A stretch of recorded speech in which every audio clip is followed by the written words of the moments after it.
The Labour leader has been warned over his vow to renegotiate the agreement.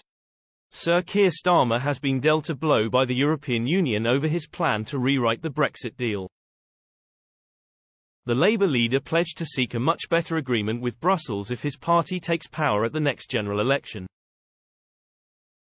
But Brussels has played down the prospect of major changes to the trade and cooperation agreement without rejoining the single market or customs union.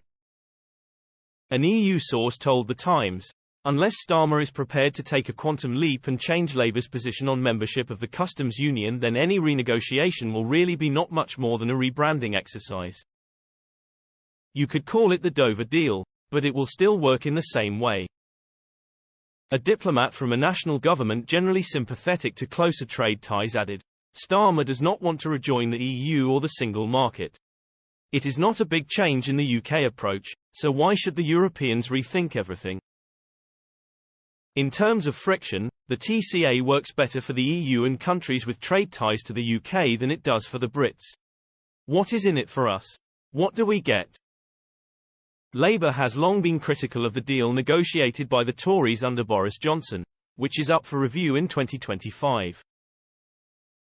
Sir Keir, a Remainer who campaigned for a second referendum, has pledged to seek a closer trading relationship with the EU if he takes the keys to number 10.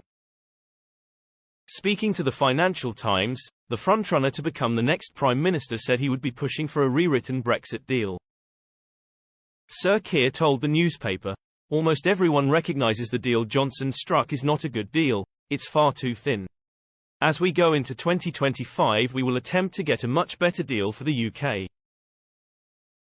The Labour politician claimed he would not rejoin the customs union or single market. He added, "I do think we can have a closer trading relationship as well. That's subject to further discussion. We have to make it work. That's not a question of going back in. But I refuse to accept that we can't make it work. I think about those future generations when I say that.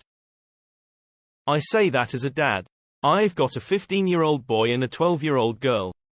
I'm not going to let them grow up in a world where all I've got to say to them about their future is, it's going to be worse than it might otherwise have been. I've got an utter determination to make this work." It comes as Sir Keir is in Paris today for talks with French President Emmanuel Macron, with post-Brexit relations expected to feature prominently.